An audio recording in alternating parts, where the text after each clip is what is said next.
Second year आप chapter number 5 पढ़ रहे हैं, जिसमें टॉपिक आपका है बैनुल-अक़वामी तजारत का क्लासिकी नज़रिया, classical theory of international trade.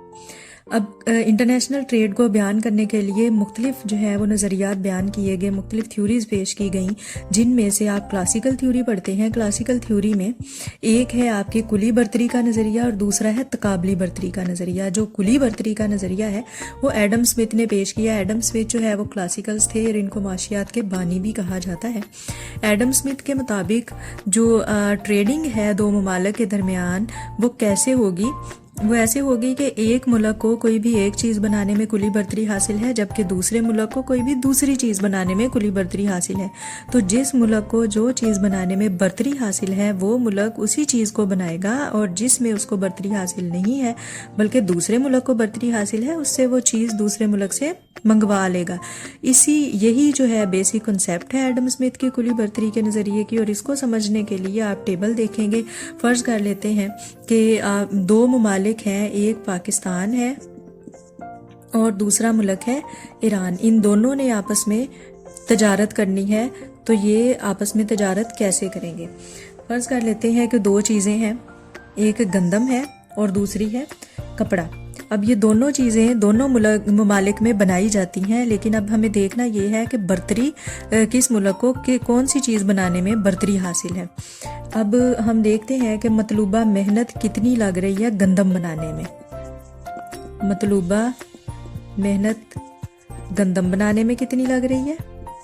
ये फ़र्ज़ कर लें कि पाकिस्तान में गंदम बनाने के लिए जो मेहनत है वो कितनी लग रही है, 10 घंटे लग रहे हैं, जबकि ईरान में गंदम बनाने के लिए लग रहे हैं जनाब 20 घंटे। दूसरी तरफ हम दूसरी चीज़ देख लेते हैं। दूसरी चीज़ क्या है? दूसरी चीज़ बनाई जा रही है जनाब कपड़ा। तो मतलूबा मेहनत कपड़ा बनाने के लिए कितनी लग रही है? पाकिस्तान में फ़र्ज़ कर लेते हैं 20 घंटे लग रहे हैं जी कपड़ा बनाने में, जबकि ईरान में 10 घंटे लग रहे हैं कपड़ा बनाने में। तो कुली बर्तरी किस मुल्क को किस चीज़ में हासिल है? अब जाहिर सी बात है, जहाँ कम मेहनत लग रही है उसी में हासिल है कुली बर्तरी। पाकिस्तान को गंदम बनाने में कुली बर्तरी हासिल है क्योंकि ये सिर्फ 10 घंटे में बन रही है, जबकि कपड़ा 20 घंटे में बन रहा है। दूसरी तरफ अगर ईरान देखें तो ईरान में गंदम बनाने के लिए 20 घंटे लग रहे हैं, जबकि कपड़ा बनाने के लिए सिर्फ 10 घंटे लग रहे हैं। तो ईरान को जो है वो कपड़े में कुली बर्तरी हासिल है, जबकि पाकिस्तान को गंदम में कुली बर्तरी हासिल है। तो इस तरह से पाकिस्तान गंदम बनाएगा और ईरान जो है वो कपड़ा बनाएगा। गंदम पाकिस्तान से मंगवाएगा, पाकिस्तान जो है वो कपड़ा ईरान से मंगवाएगा, और इस तरह से इनके दरमियान तजारत होगी, ट्रेड होगी। ये है जी सिंपल सा एडम स्मिथ का कुली बर्तरी का नज़रिया। तकाबली मसारिफ का नज़रिया पेश किया डेविड रिकार्डो ने। इससे पहले जो नज़रिया था वो एडम स्मिथ का था, जिसमें वो ये कहता है कि तजारत जो है वो कैसे होगी जब किसी भी एक मुल्क को कोई एक चीज़ बनाने में जो है वो कुली तौर पर बर्तरी हासिल होगी, तो वो मुल्क वो चीज़ बनाएगा और दूसरे मुल्क को जो है वो बरामद करेगा। लेकिन अगर सिचुएशन ये हो कि एक मुल्क में दोनों चीज़ें सस्ती बन रही हों, दूसरे मुल्क में दोनों चीज़ें महंगी बन रही हों, तो फिर क्या होगा? इसका जवाब जो है वो डेविड रिकार्डो देता है अपने नज़रिया तकाबली बर्तरी के ज़रिए। डेविड रिकार्डो कहता है कि ऐसी भी सिचुएशन हो सकती है जब एक मुल्क जो है वो दोनों चीज़ें सस्ती बना रहा है, दूसरा मुल्क दोनों चीज़ें महंगी बना रहा है, फिर भी आपस में तजारत करके दोनों मुनाफा कमा सकते हैं। रिकार्डो कहता है कि अगर एक मुल्क में दो अशिया को पैदा करने के लिए मसारफ जो है वो कम आए और दूसरे मुल्क में इन दोनों अशिया को पैदा करने में मसारफ जो है वो ज़्यादा आए, तो पहला मुल्क उस शय को पैदा करेगा जिसमें उसको तकाबली तौर पर ज़्यादा फ़ायदा होगा, दूसरा मुल्क उस शय को पैदा करेगा जिसमें उसको मुकाबलतन या तकाबली तौर पर नुकसान कम होगा। तो एग्जाम्पल देता है कि फ़र्ज़ कर लें मुल्क है, एक पाकिस्तान है और दूसरा है ईरान। अब दो चीज़ें बन रही हैं, तो गंदम बनाने में कितनी मेहनत लग रही है? मेहनत फी इकाई गंदम गंदम की 1 इकाई बनाने में मेहनत जो है वो कितनी लग रही है, और दूसरी तरफ कपास की 1 इकाई बनाने में मेहनत फी इकाई कपास। अब जो पाकिस्तान है वो जो गंदम बनाने में 80 घंटे लगते हैं उसको, जबकि कपास बनाने में 90 घंटे लगते हैं। दूसरी तरफ ईरान को गंदम बनाने में 120 घंटे रिक्वायर्ड हैं, जबकि कपास बनाने में 100 घंटे रिक्वायर्ड हैं।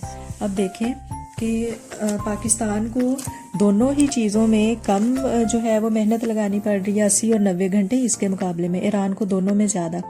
तो पाकिस्तान देखने में दोनों चीज़ें जो है वो सस्ती बना रहा है, लेकिन वो चीज़ पाकिस्तान बनाएगा जो इन दोनों में से निस्बतन सस्ती बन रही है। तो जाहिर सी बात है पाकिस्तान में गंदम निस्बतन सस्ती बन रही। दूसरी तरफ ईरान जो है उसमें दोनों चीज़ें महंगी बन रही हैं, लेकिन वो चीज़ बनाएगा जो निस्बतन कम महंगी बन रही है, तो वो है कपास, क्योंकि उसमें 100 जो है वो 100 आवर्स में बना रहा है। अगर आपने इसकी जो है वो निस्बत देखनी है कैसे है, तो जो पाकिस्तान है उसमें कपास की निस्बत क्या है, उसमें जो है पहले गंदम की देख लेते हैं। पाकिस्तान में गंदम जो है वो है 80/90। अगर आप इसकी रेशो निकालें 80/90 करेंगे तो 0.89 आता है, और अगर आप कपास की रेशो देखेंगे तो 90/80 करके देख लें, क्योंकि कपास 90 है ना, 90/80 करेंगे तो आपके पास 1.1। तो यहाँ भी जाहिर है कि 0.89 कम है, यानी कि यहाँ पे मसारिफ जो है वो कम आ रहे हैं 0.89। दूसरी तरफ ईरान देखेंगे, वो अगर आप गंदम की बात करें तो 120/100 अगर करेंगे तो 1.2 रेशो आती है, और अगर आप कपास की बात करें तो 100/120 करें तो जो है 0.83। तो इसको निस्बतन इसमें बरतरी हासिल है तकाबली तौर पर, क्योंकि इसके जो ईरान है उसको कपास में मसारिफ कम आ रहे हैं। तो इसी तरह से इनकी तजारत होगी। जो है पाकिस्तान गंदम बनाएगा, और जितनी गंदम ये बनाएगा उसमें से कुछ हिस्सा ये ईरान को देगा, क्योंकि ईरान गंदम जो है वो पाकिस्तान से लेकर उसको कपास देने वाला है। तो इन दोनों को आपस में फिर फायदा होगा, बजाय कि पाकिस्तान गंदम बनाए। गंदम तो बनाएगा, कपास अगर अपने मुल्क में बनाएगा तो उसको महंगी पड़ेगी। वो अगर कपास यहाँ से खरीद ले तो उसको अपने मुल्क में बनाने की निस्बत यहाँ से कपास जो है वो सस्ती मिल सकती है। तो इसलिए बजाय खुद मेहनत करे खुद बनाए, ये दोनों आपस में ट्रेडिंग कर लेंगे। ईरान जो है वो कपड़ा मंगवा लेगा पाकिस्तान से, गंदम मंगवा लेगा, और पाकिस्तान ईरान से कपास मंगवा लेगा। अगर आप यहाँ देखें, ये है तजारत से पहले की सूरत हाल। अगर आप देखें तो इस एक्सिस पे आप गंदम रखते हैं, इस एक्सिस पे आप रख लेते हैं कपास। तो ये जो है पैदावार का इम्कानी खात है, यानी इसके ऊपर पैदावार जो है वो प्रोडक्शन जो है वो हो सकती है। फर्ज कर लें कि कपास की जो है 800 इकाइयाँ और ये 900 मैक्सिमम इकाइयाँ हैं।